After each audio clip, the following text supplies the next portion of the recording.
আসসালামু আলাইকুম প্রিয় শিক্ষার্থী বন্ধুরা, সবাইকে স্বাগতম এডুকেশন পরিবারের পক্ষ থেকে। তো আজকে আমরা পড়বো আমাদের পাঠ্য বইয়ের শুভা গল্পটি। তো শুভা গল্পটি লিখেছেন কে? রবীন্দ্রনাথ ঠাকুর। তো আমরা লেখক পরিচিতিটা একটু পরে পড়বো। তো আমরা একদম শুরুতে চলে যাব মূল গল্পটিতে। তো মেয়েটির নাম যখন সুভাষিনী রাখা হয়েছিল, তখন কে জানিত সে বোবা হইবে। তাহার দুটি বড় বোনকে সুকেশিনী ও সুহাসিনীর নাম দেওয়া হয়েছিল। তাই মিলের অনুরোধে তাহার বাপ ছোট মেয়েটির নাম রাখে সুভাষিনী। এখানে সকলে তাহাকে সংক্ষেপে শুভা বলে ডাকে। তো প্রিয় শিক্ষার্থী বন্ধুরা, তো আমরা এখানে বেশ কয়েকটি বিষয় দেখতে পাচ্ছি যে একটা মেয়ে যার নাম সুভাষিনী, অর্থাৎ সুভাষিনী বলতে আমরা কি বুঝি? যে সেই মেয়েটা কণ্ঠ আসলে খুব সুন্দর, কিন্তু বাস্তবে পক্ষে সেই মেয়েটি আসলে কি? বোবা। কারণ কি? তার বড় বোন এর নাম রাখা হয়েছিল সুকেশিনী ও সুহাসিনী। এই মিলের অনুরোধে তার পিতা ছোট মেয়েটির নাম রাখে সুহাসিনী। তো এই গল্পটির যাকে নিয়ে লেখা হয়েছে তার নামটা কি হচ্ছে? সুভাষিনী, যাকে সংক্ষেপে কি বলে ডাকা হয়েছে? শুভা। দস্তর মতো অনুসন্ধান ও অর্থ ব্যয়ে বড় দুটি মেয়ের বিবাহ হয়ে গিয়েছে। এখন ছোটটি পিতামাতার নীরব হৃদয়ভারের মতো বিরাজ করতেছে। যে কথা কয় না, সে যে অনুভব করে, ইহা সকলের মনে হয় না। এজন্য তাহার সাক্ষাতে সকলে তাহার ভবিষ্যৎ সম্বন্ধে দুশ্চিন্তা করে। সে যে বিধাতার অভিশাপ রূপে তাহার পিতৃগৃহে আসিয়া জন্মগ্রহণ করিয়াছে, এ কথা সে শিশুকাল হইতেই বুঝিয়া লইয়াছিল। তাহার ফল এ হইয়াছিল, সাধারণের দৃষ্টিপথ হইতে সে আপনাকে গোপন করিয়া রাখিতে সর্বদাই চেষ্টা করিত। মনে করিত সর্বদাই আমাকে সবাই ভুলিলে বাঁচি। কিন্তু বেদনা কি কেহ কখনো ভোলে? পিতামাতা মনে মনে সে সর্বদা জাগরূক ছিল। সকলের মনে একটাই চিন্তা, যে যে কথা কয় না সে অনুভব করে, ইহা সকলের মনে হয় না। অর্থাৎ শুভা যে আসলে অনুভব করে, সেটা কিন্তু আসলে কেউই তেমন আসলে বোঝে না। তাই তার সাক্ষাতে সকলে কিন্তু তার ভবিষ্যৎ নিয়ে কিন্তু আসলে দুশ্চিন্তা করে।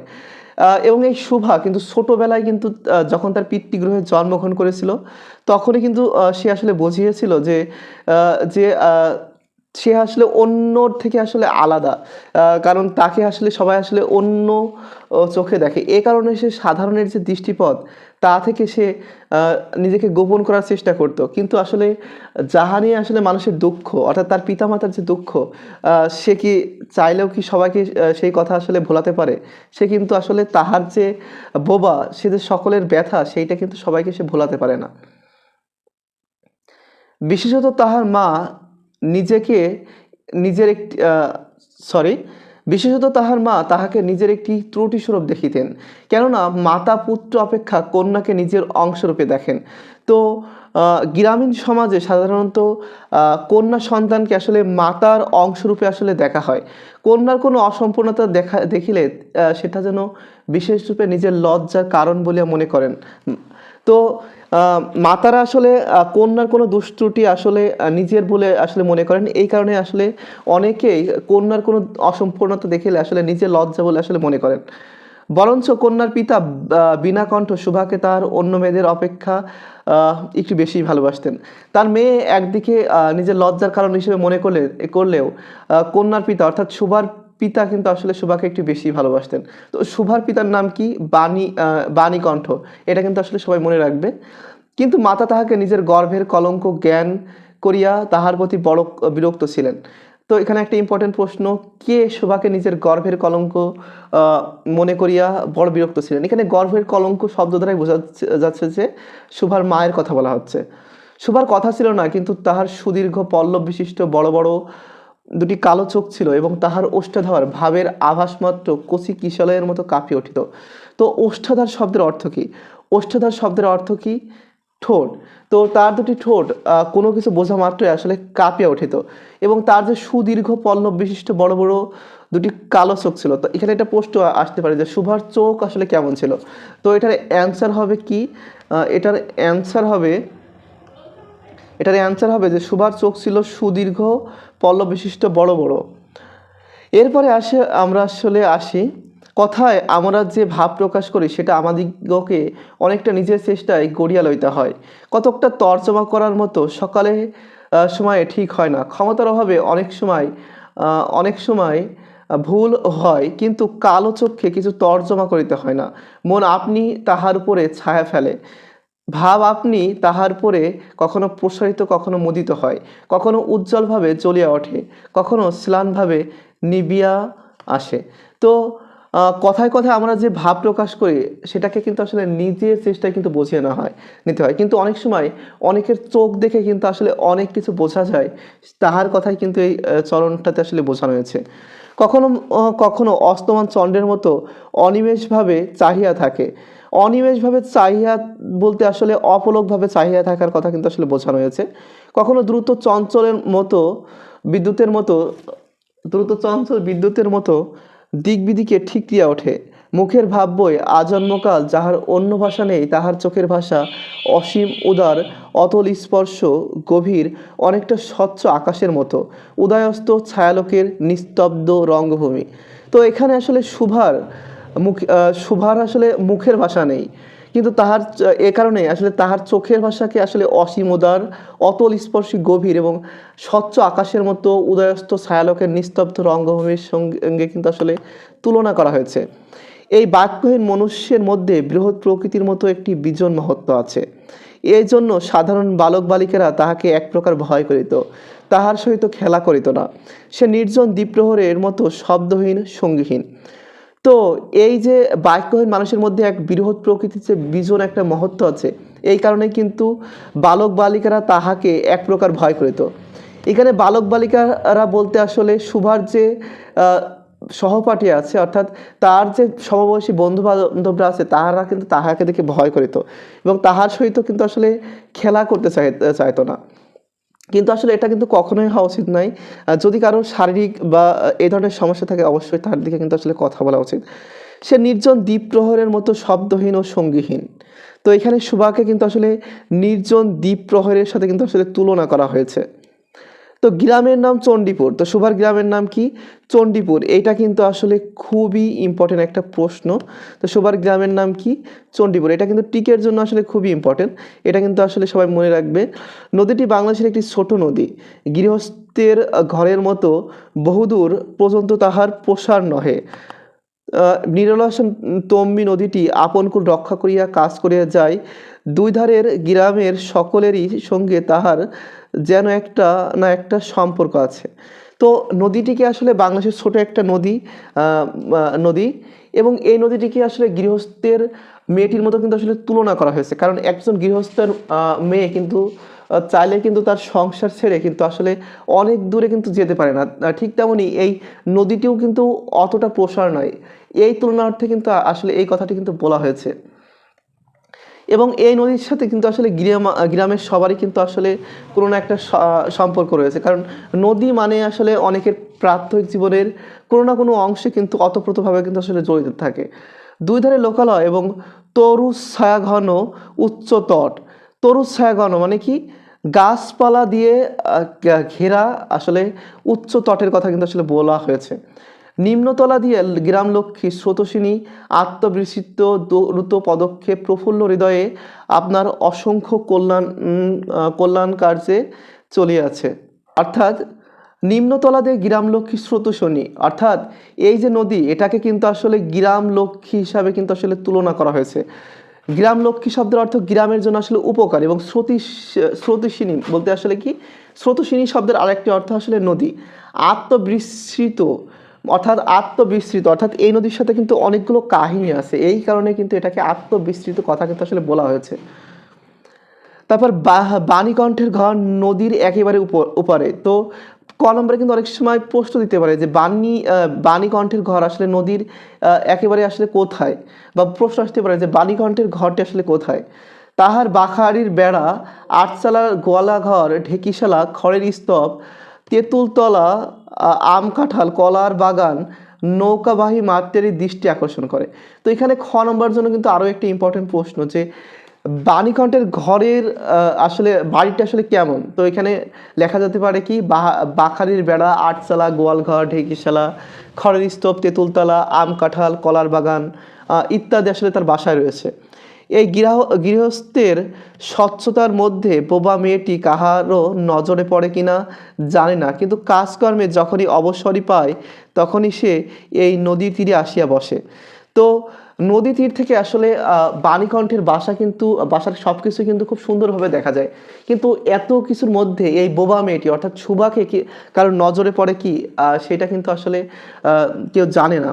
আসলে এখানে রবীন্দ্রনাথ নিজের কথা বলেছে যে লেখক আসলে প্রশ্ন করেছেন যে তাহার কথা কেউ তাহার প্রতি কারোর নজর আসলে পড়ে কি না, সেইটা না কিন্তু আসলে প্রশ্ন করেন। কিন্তু সুভা কিন্তু আসলে এই নদীটির দিকে আসলে যখনই অবসর সময় পায় তখনই কিন্তু এই নদীর তীরে এসে বসে। প্রকৃতি যেন তাহার ভাষার অভাব পূরণ করতে পারে, প্রকৃতি যেন তাহার ভাষার অভাব পূরণ করে দেয়, তাহার কথা হইয়া কথা কয়। নদীর কলকলে ধ্বনি, লোকের কোলাহল লোকের কোলাহল, মাঝির গান, পাখির ডাক, তরুর মর্মর অর্থাৎ গাছের মর্মর সমস্ত মিশিয়ে চারিদিকে চলাফেরা আন্দোলন কম্পনের সহিত এক হইয়া সমুদ্রের তরঙ্গ রাশি ন্যায় বালিকার চিরস্থির হৃদয় উপকূলের নিকট আসিয়া ভাঙিয়া পড়ে। তো শুভা কথা না বলতে পারলেও আসলে প্রকৃতি যে আসলে তার সাথে কথা বলে, এই বিষয়টা কিন্তু আসলে এই চরণগুলোতে বোঝানো হয়েছে, অর্থাৎ এই প্যারাটাতে আসলে বোঝানো হয়েছে। প্রকৃতির এই বিবিধ শব্দ বিচিত্র গতি ইহা বোবার ভাষা, অর্থাৎ প্রকৃতির এই যে বিবিধ শব্দ বিচিত্র গতি ইহাও আসলে বোবার ভাষা, অর্থাৎ মানুষের ভাষা না না বোঝালেও কিন্তু আসলে সুভা কিন্তু আসলে প্রকৃতির ভাষা কিন্তু আসলে খুব সুন্দরভাবে বোঝে। বড় বড় চক্ষু পল্লব বিশিষ্ট সুভার যে ভাষা তাহারই একটি বিশ্বব্যাপী বিস্তার, অর্থাৎ সুভা যেমন আসলে বোবা, অর্থাৎ সে যেমন নীরবে, তার ভাষাটা যেমন নীরব, প্রকৃতির ভাষাটা আসলে তেমন একটা নীরব। এই কথাটা বোঝাতে কিন্তু আসলে প্রকৃতি এই আসলে এই যে বিশ্বব্যাপী বিস্তার মানে সুভার ভাষার যে বিস্তার সেই কথাটা কিন্তু আসলে বোঝানো হয়েছে। ঝিল্লির রবপূর্ণ তৃণভূমি হইতে শতাব্দীর নক্ষত্রলোক পর্যন্ত কেবল ইঙ্গিত ভঙ্গি, সঙ্গীত ক্রন্দন ও দীর্ঘ নিঃশ্বাস, অর্থাৎ প্রকৃতির যে শোভার মতো নীরব ভাষা এবং সেটা আসলে তৃণভূমি থেকে হইতে শতাব্দী তৃণভূমি হইতে শতাব্দীর নক্ষত্রলোক পর্যন্ত কেবল ইঙ্গিত ভঙ্গি ও সঙ্গীত ক্রন্দন ও দীর্ঘ নিঃশ্বাস, সেই বিশ্বাসটাই কিন্তু আসলে বোঝানো হয়েছে। অর্থাৎ এক কথায় শোভার ভাষার মতো কিন্তু আসলে প্রকৃতির ভাষাটা আসলে নীরব। এরপরে যে বিষয়টা আমরা দেখব যে এবং মধ্যাহ্নে যখন মাঝিরা জেলেরা খাইতে যাইতো, তো এখানে একটা প্রশ্ন হচ্ছে জেলেরা আসলে কখন খাইতে যাইতো, তা হচ্ছে কি মধ্যাহ্নে। গৃহস্থরা ঘুমাইতো, পাখিরা ডাকিত না, খেয়া নৌকা বন্ধ থাকিত, স্বজন জগৎ সমস্ত কাজকর্মের মাঝখানে সহসা থামিয়া গিয়া ভয়ানক বিজন মূর্তি ধারণ করিত। তখন রুদ্র মহাকাশের তলে কেবল একটি বোবা প্রকৃতি, একটি বোবা মেয়ে মুখোমুখি চুপ করিয়া বসিয়া থাকিত, একজন সুবিস্তীর্ণ রৌদ্রে আর একজন ক্ষুদ্র তরুচ্ছায়ায়।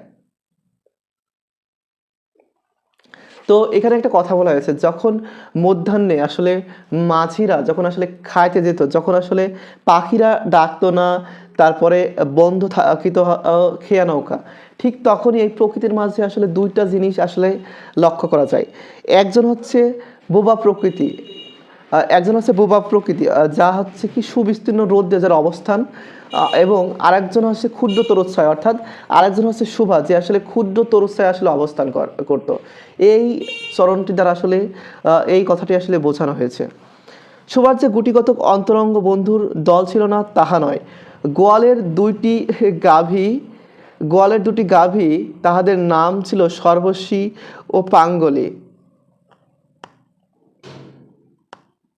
তো শুভার আসলে বন্ধু ছিল না এমন কিন্তু আসলে বিষয় না, শুভার কিন্তু আসলে দুজন বন্ধু ছিল। দুজন বন্ধুটা আসলে তার যে গোহালের দুটি গাভী ছিল, সেই দুটি গাভীর কিন্তু আসলে তার ছিল বন্ধু, এবং তাহাদের নাম ছিল আসলে সর্বস্বীয় পাঙ্গলি। তো এখানে আসলে রবীন্দ্রনাথ ঠাকুরকে একটা প্রশ্ন করা যায়, শুভা তো আসলে শুভা তো আসলে বোবা, তাহলে তিনি কিভাবে আসলে জানলেন যে গোহালের দুটি আসলে গাভীর নাম আসলে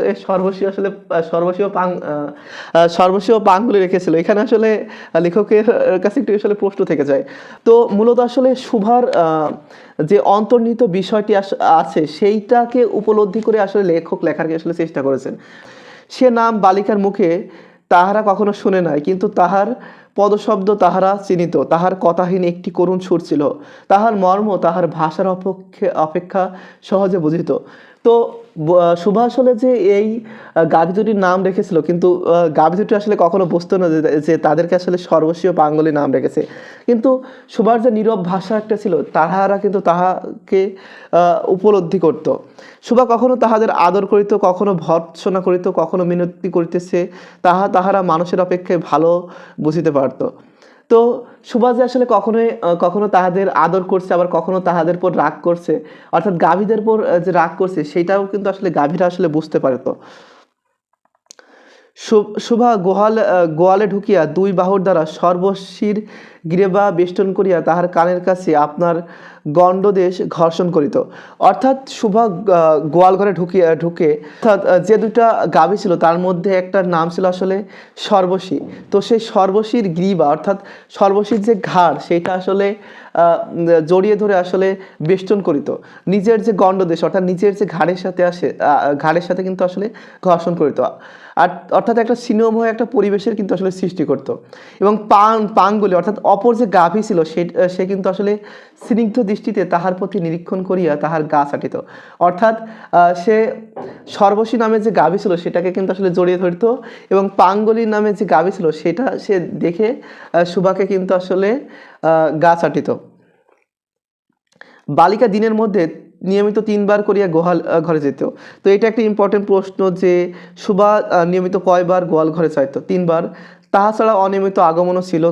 গৃহে যেদিন কোনো কঠিন কথা শুনিত সে সময়ে তাহার এই মুখ বন্ধুর কাছে আসিত। তাহার সহিষ্ণুতাপূর্ণ বিষাদশান্ত দৃষ্টিপাত হইতে তাহার কি একটা অন্ধ অনুমান শক্তির দ্বারা বালিকার মর্মবেদনা যেন বুঝিতে পারিত। তো শুভা যেদিন আসলে কঠিন কোনো শব্দ শুনতো পেতো, আসলে বুঝতে যখন পারতো যে তাহাকে নিয়ে আসলে কঠিন কোনো কথা অর্থাৎ কটু কথা বলতো, তখন কিন্তু সে এই গোয়াল ঘরে চলে এসে কিন্তু এই গাভী দুটির কাছে আসলে নিজের মর্মবেদনা অর্থাৎ দুঃখ বেদনার কথা কিন্তু আসলে প্রকাশ করতো, এবং গাভীরাও যেন তা আসলে বুঝতে পারতো। সুবার গা ঘাসিয়ে এসে অল্প অল্পে তাহার বাহুতে শিং ঘষিয়া তাহাকে নির্বাক ব্যাকুলতার সহিত সান্ত্বনা দিতে চেষ্টা করতো, এবং গাভী দুটোও আসলে তাকে সান্ত্বনা দিতে চেষ্টা করতো। সেই বিষয়টা কিন্তু আসলে বোঝানো হয়েছে। ইহারা ছাড়া ছাগল ও বিড়াল শাবকও ছিল, কিন্তু তাহাদের সঙ্গে শুভার এরূপ সমকক্ষ মৈত্রী ছিল না, তথাপি তাহার যথেষ্ট আনুগত্য প্রকাশ করিত। তো এই গল্পে আসলে 3টি প্রাণীর কথা আসলে বলা হয়েছে। একটা হচ্ছে গাভী, ছাগল এবং বিড়াল শাবকদের কথা। বিড়াল শিশুটি দিনে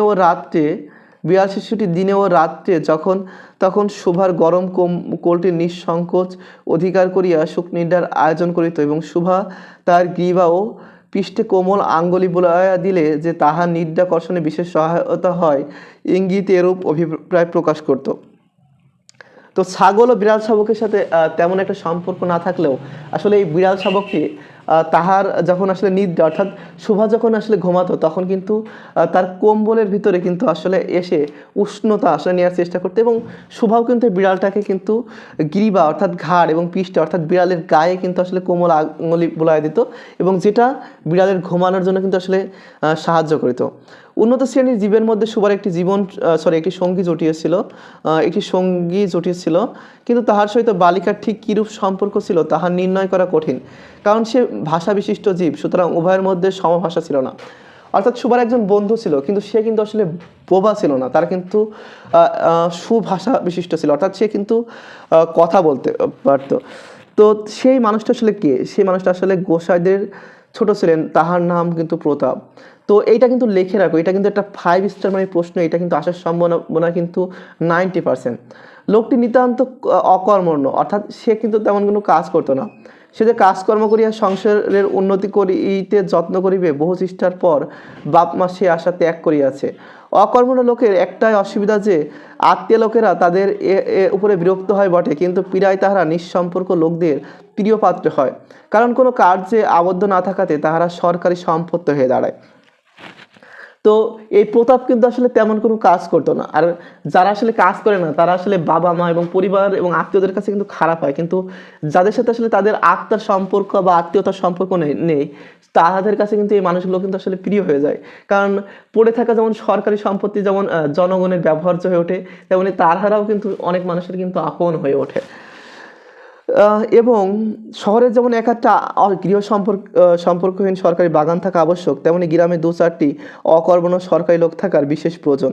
কাজকর্মে আমোদ অবসরে যেখানে একটি লোক কম পড়ে, সেখানে তাহাদিগে হাতের কাছে পাওয়া যায়। প্রতাপের প্রধান শখ ছিল কি? ছিপ ফেলিয়া মাছ ধরা। তো এটা একটা ইম্পর্টেন্ট প্রশ্ন যে প্রতাপের প্রধান শখ কি? ছিপ ফেলিয়া মাছ ধরা। ইহাতে অনেক সময় সহজে কাটানো যায়। অপরাহ্নে নদী তীরে ইহাকে প্রায় এই কাজে নিযুক্ত দেখা যেত। তো কোন সময়ে? অপরাহ্নে, এটা কিন্তু মনে রাখবে। এবং এই উপলক্ষে শোভার সহিত তার প্রায় সাক্ষাৎ হইত। যে কোনো কাজে নিযুক্ত থাক একটা সঙ্গী পাইলে প্রতাপ ভালো থাকে। মাছ ধরার সময় বাক্যহীন সঙ্গী সর্বাপেক্ষা শ্রেষ্ঠ, এজন্য প্রতাপ শোভার মর্যাদা বুঝিত। অর্থাৎ মাছ ধরার সময় যদি শব্দ করা হয়, মাছ কিন্তু পালিয়ে যায়। তো মাছ ধরার সময় কথা না বলাটা কিন্তু খুবই জরুরি। তো এই কারণে শোভা যেহেতু কথা বলতে পারে না, তো এই কারণে প্রতাপের কাছে কিন্তু শোভাই কিন্তু সর্বশ্রেষ্ঠ সঙ্গী কিন্তু আসলে ছিল। এজন্য সকলে শোভাকে শোভা বলিত। প্রতাপ আরেকটু অতিরিক্ত আদর করিয়া শোভাকে সু বলে ডাকিত। তাহলে এটাও কিন্তু একটা ইম্পর্টেন্ট প্রশ্ন, গুরুত্বপূর্ণ প্রশ্ন, যে শোভাকে প্রতাপ আদর করিয়া কি বলে ডাকতো? সু বলে ডাকিত। শোভা তেঁতুল তলায় বসিয়া থাকতো। তো শোভা আসলে কোথায় বসিয়া থাকতো? তেঁতুল তলায় বসিয়া থাকতো। এটা ইম্পর্টেন্ট একটা প্রশ্ন। প্রতাপ অনতি দূরে ছিপ ফেলিয়া জলের দিকে চাহিয়া থাকতো। প্রতাপের জন্য একটি করিয়া পান বরাদ্দ ছিল। তো প্রতাপের জন্য কি বরাদ্দ ছিল? একটি করে পান বরাদ্দ ছিল। শোভা তাহা নিজে সাজিয়া আনতো এবং বোধ করি অনেকক্ষণ বসিয়া চাহিয়া ইচ্ছা করিত প্রতাপের কোনো একটি বিশেষ সাহায্য করিতে, একটা কোনো কাজে লাগিতে, কোনো মতে জানাই দিতে যে এই পৃথিবীতে সেও একজন কম প্রয়োজনীয় লোক নহে। অর্থাৎ শোভা আসলে প্রতাপকে সাহায্য করতে চাইতো, কিন্তু কিছুই করিবার ছিল না। তখন সে মনে মনে বিধাতার কাছে অলৌকিক ক্ষমতার প্রার্থনা করিত। মন্ত্র বলে সহসা এমন একটা আশ্চর্য কাণ্ড ঘটাইতে ইচ্ছা করিত, যাহা দেখে প্রতাপ আশ্চর্য হইয়া যাইত, বলিত, তাই তো আমাদের শোভীর যে এত ক্ষমতা আছে, তাহা তো জানিতাম না। মনে করো শোভা যদি জলকুমারী হইতো, আস্তে আস্তে জল উঠাইয়া একটি সাপের মাথার মণি ঘাটে রাখিয়া যাইত। প্রতাপ তাহার তুচ্ছ মাছ ধরা রাখিয়া সেই মানিক লইয়া জলে ডুব মারিত এবং পাতালে গিয়া দেখিত যে রূপার অট্টালিকা। তো কিসের অট্টালিকা? রূপার অট্টালিকায় সোনার পালঙ্কে কে বসিয়া। এখানে কে বসিয়া বলতে আসলে শোভার কথা বলা হয়েছে। তো পরবর্তীতে এটা আমরা দেখছি যে আমাদের বাণীকণ্ঠের ঘরে সেই বোবা মেয়ে সেই মণিদীপ্ত গভীর নিস্তব্ধ পাতালপুরীর একমাত্র রাজকন্যা। অর্থাৎ পরবর্তীতে অর্থাৎ শোভার কথাটা কিন্তু আসলে এখানে বোঝানো হয়েছে। তাহা কি হইতে পারত না? তাহা কি এতই অসম্ভব? আসলে কিছুই অসম্ভব নয়, কিন্তু তবু সুপ্রজাসন্ন পাতালের রাজবংশে না জন্মিয়া বাণীকণ্ঠের ঘরে আসিয়া জন্মিয়াছে এবং গোসাইদের ছেলে প্রতাপকে কিছুতেই আশ্চর্য করতে পারতেছে না। অর্থাৎ শোভা কিন্তু আসলে মনে মনে প্রতাপকে কিন্তু আসলে পছন্দ করে। এটা আসলে শোভা মুখে না বললেও আসলে ঠিক তার আচরণ দেখে কিন্তু আসলে বোঝা যায়। শোভার বয়স ক্রমেই বাড়িয়া উঠেছে। ক্রমেই সে যেন আপনাকে আপনি অনুভব করতে পারতেছে, যেন কোনো একটি পূর্ণিমা তিথিতে কোনো একটি সমুদ্র হইতে একটি জোয়ার স্রোত আসিয়া তার অন্তরাত্মাকে নতুন অনিবর্ষণীয় চেতনা শক্তিতে পরিপূর্ণ করিয়া তুলেছে। সে আপনাকে আপনি দেখতেছে, ভাবিতেছে, প্রশ্ন করিতেছে এবং বুঝিতে পারিতেছে না। গভীর পূর্ণিমা রাতে সে একদিন ধীরে শয়ন গৃহে দ্বার খুলিয়া ভয়ে ভয়ে মুখ বাড়াইয়া বাহিরের দিকে চাহিয়া দেখে পূর্ণিমা প্রকৃতি ও শোভার মতো একাকিনী সুপ্ত জগতের উপর জাগিয়া বসিয়া যৌবনের রহস্যে পুলকে বিষাদে অসীম নির্জনতার একেবারে শেষ সীমা পর্যন্ত, এমনকি তাহা অতিক্রম করিয়াও থমথম করিতেছে, একটি কথা কহিতে পারতেছে না। এই নিস্তব্ধ ব্যাকুল প্রকৃতির প্রান্তে একটি নিস্তব্ধ ব্যাকুল বালিকা দাঁড়ায়। অর্থাৎ গভীর পূর্ণিমা রাত্রে আসলে শোভা তার বিভিন্ন ধরনের একাকিত্ব এবং নানা পরিবর্তন নিয়ে আসলে চিন্তা করতে থাকে। এদিকে কন্যা ভারগ্রস্ত পিতামাতা চিন্তিত হইয়া উঠিয়াছে, লোকেও নিন্দা আরম্ভ করিয়াছে, এমনকি এক ঘরে করিবে এমন জনরবও শোনা যায়। বাণীকণ্ঠের সচ্ছল অবস্থা, দুই বেলায় মাছ ভাত খায়। তাহলে এখানে একটা প্রশ্ন আসতে পারে যে বাণীকণ্ঠের আর্থিক অবস্থা কেমন ছিল? এজন্য তাহার শত্রু ছিল। স্ত্রী পুরুষে বিস্তর পরামর্শ হইল। কিছুদিনের মধ্যে বাণী বিদেশে গেল। অবশেষে ফিরিয়া কহিল, চলো কলকাতায় যাই। তো আসলে বাণীকণ্ঠ আসলে শোভাকে নিয়ে আসলে কোথায় সপরিবারে আসলে কোথায় চলে যাওয়ার কথা বলছিল, সেটা আসলে কলিকাতা। বিদেশ যাত্রার উদ্যোগ হইতে লাগিল। কুয়াশা ঢাকা প্রভাতের মতো শুভার সমস্ত হৃদয় অশ্রুবাষ্পে একেবারে ভরিয়া উঠিল। একটি অনির্দিষ্ট আশঙ্কা বসিয়া কিছুদিন হইতে ক্রমাগত নির্বাক জন্তুর মতো তাহার বাপ মায়ের সঙ্গে ফিরিত। ডাগর চক্ষু মেলিয়া তাহাদের মুখের দিকে চাহিয়া কি একটা বুঝিতে চেষ্টা করিত, কিন্তু তাহার কিছু বোঝাইয়া বলিতেন না। অর্থাৎ তাহারা যে কলিকাতায় চলিয়া যাইবে, এই কথা কিন্তু আসলে সুভার বাবা মা কিন্তু আসলে স্পষ্ট করে সুভাকে কিন্তু আসলে বোঝাইতো না। ইতিমধ্যে একদিন অপরাহ্নে ছিপ ফেলিয়া প্রতাপ আসিয়া কহিল, কী রে সু, তোর নাকি বর পাওয়া গেছে, তুই বিয়ে করতে যাচ্ছিস, দেখিস আমাদের ভুলিস না, বলিয়া আবার মাছের দিকে মনোযোগ করিল। মর্মবিদ্ধ হরিণী ব্যাধের দিকে যেমন করে তাকিয়ে থাকে, মর্মবিদ্ধি হরিণী অর্থাৎ যে হরিণটাকে আসলে শিকার করা হয়েছে সে হরিণী ব্যাধের দিকে অর্থাৎ যে তাকে শিকার করেছে তার দিকে যেমন করে তাকিয়ে থাকে, নীরবে বলিতে থাকে, আমি তোমার কাছে কি দোষ করিয়াছিলাম। শোভা তেমনই করিয়া প্রতাপের দিকে চাহিল। সেদিন গাছের তলায় আর বসিল না, বাণীকণ্ঠ নিদ্রা হইতে শয়ন গৃহে তামাক খাইছিলেন। তো এখানে কি খাইতেছিলেন সেই বিষয়টা কিন্তু তোমরা মনে রাখতে পারো। তামাক খাইছিল। তাহার পাহের কাছে আসিয়া বসিয়া তাহার মুখের দিকে চাহিয়া কাঁদিতে লাগিল। অবশেষে তাহাকে সান্ত্বনা দিতে গিয়ে বাণীকণ্ঠের শুষ্ক কপলে অশ্রু গড়ায় পড়িল। কাল কলিকাতায় যাইবার দিন স্থির হইয়াছে। সুভা গোয়াল ঘরে তাহার বাল্য সখীদের কাছ থেকে বিদায় লইতে গেল। তাহাদিগকে সহস্তে খাওয়াইয়া গলা ধরিয়া একবার দুই চোখে যত পারে কথা ভরিয়া তাহাদের মুখের দিকে চাহিল। দুই নেত্রপল্লব হইতে টপ টপ করিয়া জল পড়িতে লাগলো। এখানে দুই নেত্রপল্লব বলতে আসলে দুই চোখের কথা কিন্তু আসলে বোঝানো হয়েছে। তো সেদিন শুল্কা দ্বাদশীর রাত সুভা শয়ন গৃহ হইতে বাহির হইয়া তাহার চিরপরিচিত সে নদী ঘাটে পুষ্প সজ্জায় লুটাইয়া পড়িল। যেন ধরেনিকে এই প্রকাণ্ড মুখ মানবতাকে দু বাহুতে ধরিয়া বলিতে চাহে, তুমি আমাকে যাইতে দিও না মা, আমি আমার মতো দুটি বাহু বাড়াইয়া তুমিও আমাকে ধরিয়া রাখো। অর্থাৎ সুভা যে আসলে তার যে গৃহ অর্থাৎ যে তার যে নদীর ধারে যে বাসগৃহ সেটা ছেড়ে আসলে যেতে চায় না। সে আসলে প্রতাপ, তারপরে সর্বস্ব পাঙ্গলি নামে যে গাভী এবং তার যে বিড়াল ছাগল কিছু ছেড়ে আসলে যেতে চায় না। এজন্য তাকে সে প্রকৃতিকে আসলে বলছে যে আমাকে তুমি যাইতে দিও না, আমার মতো দুটি বাহু বাড়াইয়া তুমিও আমাকে ধরিয়া রাখো। এইটা দিয়ে আসলে সংক্ষিপ্ত আকারে কিন্তু আসলে লেখক কিন্তু আসলে এই গল্পটা কিন্তু আসলে শেষ করেছে। বেশিরভাগ যে শব্দ অর্থ আছে সেগুলো কিন্তু গল্পের মধ্যে কিন্তু আসলে পড়ে দেওয়ার চেষ্টা করেছি। তো আজকের মধ্যে এখানে বিদায় নিচ্ছি। পরবর্তীতে কিন্তু আরও সব দারুণ ক্লাস নিয়ে তোমাদের মাঝে হাজির হবো। তো সবাই ভালো থেকো, আবারও দেখা হবে পরবর্তীতে দারুণ কোনো ক্লাস নিয়ে।